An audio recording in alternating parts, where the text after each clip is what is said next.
अतीक और मुख्तार के गुर्गों पर योगी का हंटर ऐसा चला है कि माफिया का बचा खुचा गैंग भी जैसे पंक्चर हो गया।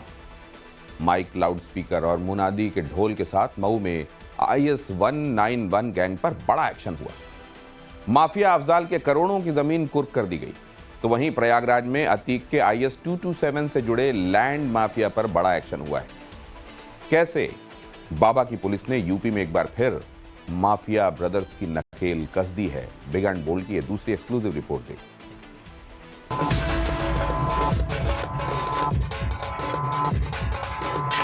23/10/2024 को 14/1 के तहत ये प्रॉपर्टी कुर्क की जाती है। ये प्रॉपर्टी न किसी को खरीदी जा सकती है, न ये बेची जा सकती है। प्रयागराज से मऊ तक अतीक मुख्तार के गैंग पर योगी की पुलिस ने बड़ा एक्शन लिया है। इस बार एक्शन सीधे सीधे अफजाल पर हुआ है। पुलिस ने एक झटके में अफजाल की 1,36,08,000 की संपत्ति को कुर्क कर लिया है।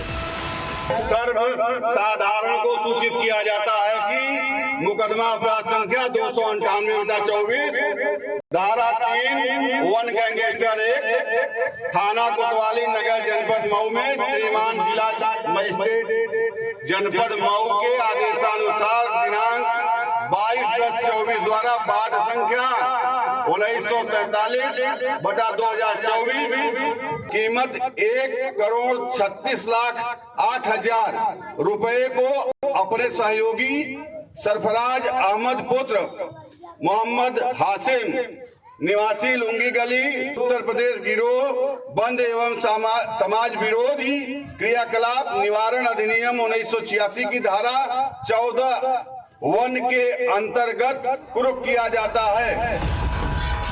इतना ही नहीं, पुलिस ने साफ साफ शब्दों में हिदायत भी दी है कि जमीन पर लगाया गया बोर्ड किसी भी कीमत पर उखड़ना नहीं चाहिए। यानी अब करीब 1.5 करोड़ की जमीन पर अब अफजाल का कोई कब्जा नहीं रहेगा।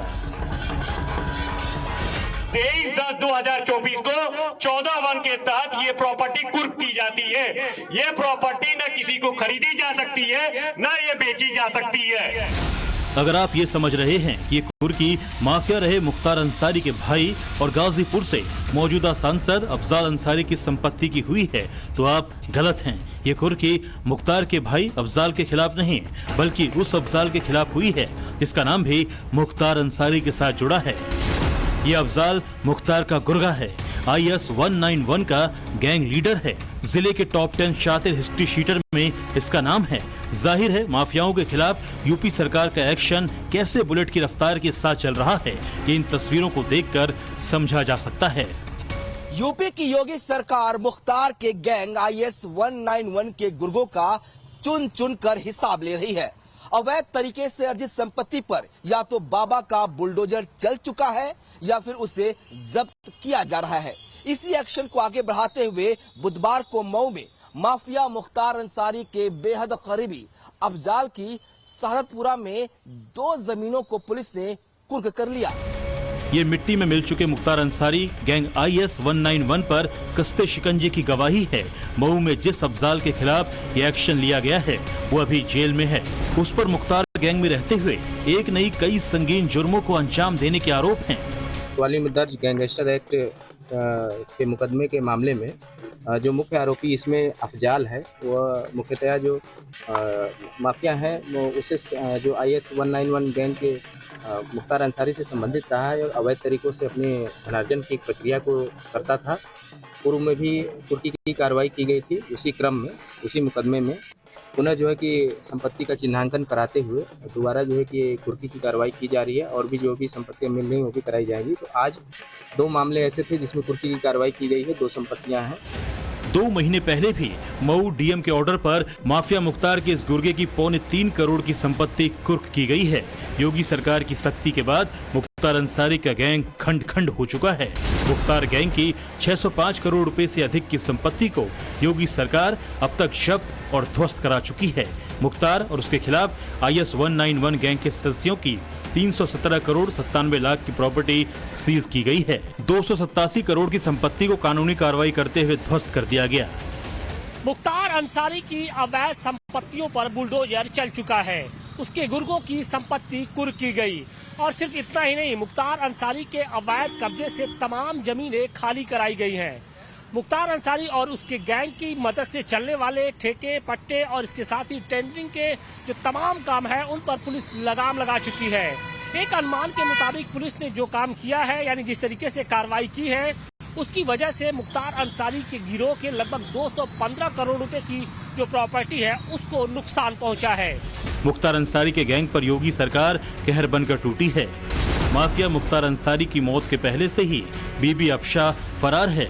यूपी पुलिस ने अफशाह पर 75,000 का इनाम भी रखा है। तो वहीं IS 191 गैंग से जुड़े 186 लोगों को सलाखों के पीछे पुलिस पहुंचा चुकी है। खौफ ऐसा है कि मुख्तार गैंग के 18 गुर्गों ने सरेंडर करने में अपनी भलाई समझी। पुलिस ने इस गैंग से जुड़े लोगों के 175 अवैध हथियारों को भी जब्त किया है। अफशाह अंसारी की फरारी को 1 साल से ज्यादा का वक्त गुजर चुका है। हालांकि जिस तरह योगी की पुलिस सर्विलांस कर रही है, उससे यही उम्मीद है कि आज नहीं तो कल जरूर शिकंजे में होगी।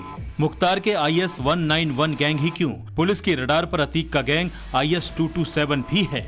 प्रयागराज के एयरपोर्ट थाने में दर्ज ये FIR उसी की गवाही दे रही है। माफिया अतीक अहमद के 3 करीबी प्रॉपर्टी डीलर पर FIR दर्ज हुई है। रंगदारी मांगने और जमीन पर कब्जा करने समेत कई धाराओं में केस दर्ज किया गया है। FIR में नामजद जयप्रकाश उर्फ JP दुबे का नाम अतीक अहमद के गैंग IS 227 में भी शामिल है। ऐसे में सवाल है कि अतीक के IS 227 गैंग को इन दिनों कौन आगे बढ़ा रहा है। अतीक अहमद की बीवी शाइस्ता परवीन 50,000 की इनामी है और पुलिस के डर से फरार है। बड़ा बेटा उमर पर भी 3 केस दर्ज हैं और वो लखनऊ की जेल में बंद है। दूसरा बेटा अली पर 11 मुकदमे हैं और वो भी प्रयागराज की नैनी जेल में बंद है। अतीक का तीसरा बेटा था असद अहमद, 13 अप्रैल 2023 को एनकाउंटर में मारा गया। बाकी 2 और बेटे हैं अतीक और शाइस्ता के, जो बाल सुधार गृह में थे। कुछ दिन पहले ही बाहर आकर अपने रिश्तेदार के यहाँ रहते हैं। इसके अलावा पतियों पर लगातार कानून का हथौड़ा चल रहा है। उसकी संपत्ति जब्त की जा चुकी है। पिछले महीने ही प्रयागराज के नैनी इलाके के 2 प्लॉट को पुलिस ने कुर्क किया था। गैंगस्टर एक्ट के तहत कुर्की की कार्रवाई की गई थी। पुलिस पूरे लाव लश्कर के साथ पहुंची और ढोल नगाड़ों के साथ जमीन पर सरकारी बोर्ड टांगकर इसकी कुर्की का ऐलान किया गया था। इसी बीच उमेश पाल मर्डर केस में पुलिस ने 5वीं चार्जशीट फाइल की है। पिछले साल 24 फरवरी को प्रयागराज में उमेश पाल और उनके 2 सरकारी गनर का मर्डर किया गया था। CCTV में दिखा था कैसे गुड्डू मुस्लिम ने उमेश और गनर राघवेंद्र पर बम से हमला किया था। वहीं साबिर और अरमान ने कार में बैठे गनर संदीप निषाद पर राइफल और पिस्टल से गोलियां चलाई थी। उमेश पाल मर्डर केस में पुलिस की नई चार्जशीट से ये बात सामने आई है कि जब अतीक अहमद गुजरात की जेल में बंद था, तब उसकी फेस टाइम कॉल पर गुड्डू मुस्लिम की बात हुई थी। ये वो वक्त था जब प्रयागराज में उमेश पाल हत्याकांड की प्लानिंग हो रही थी। गुड्डू मुस्लिम को लीवर की बीमारी थी, इलाज अतीक ने करवाया था, 8 लाख खर्च हुए। गुड्डू इसके लिए अतीक का एहसान मानता था। अतीक ने ऑपरेशन की पूरी जिम्मेदारी गुड्डू बमबाज को सौंपी थी। उमेश पाल मर्डर को अंजाम देने के एवज में अतीक ने गुड्डू मुस्लिम, अरमान और साबिर से कुछ वादे किए थे। गुड्डू मुस्लिम से ये डील हुई थी कि वो उसके बेटे को कंपनी के जरिए मीट कारोबार में विदेश तक पहुंचाएगा। अतीक ने उससे ये भी वादा किया था कि गुड्डू ही आने वाले चुनाव में पूरी वसूली करेगा।